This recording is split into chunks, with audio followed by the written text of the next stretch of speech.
કોઈ પૈસા માટે નથી કરતા. અમે આમ પૈસા માટે યુટ્યુબ ની અંદર મોટામાં મોટો કિંગ હશે ને તો યુટ્યુબ માં વિડીયો બનાવવા આવ્યો છે ને તો ફક્ત ને ફક્ત પૈસા માટે જ યુટ્યુબ ની અંદર વિડીયો બનાવે છે.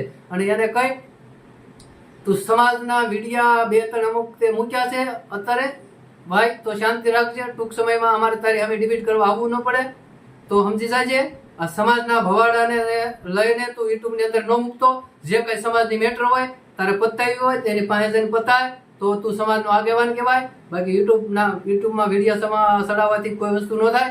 અને હવે પછી તારો વિડીયો સમાજના કોઈ વખા ડખા કોઈ વસ્તુનો સમાજનો વિડીયો આવવો ન જોઈએ. નકર અમે પણ તારી ડિબેટમાં આવશું તો પછી તને ખોટું દુઃખ થાય. તો તને અત્યારે વિડીયો તરફથી એટલું જ કહેવાનું કે કોઈ વિડીયો તારો કોઈ સમાજનો આપણે સમાજનો ન આવવો જોઈએ. જય હિન્દ.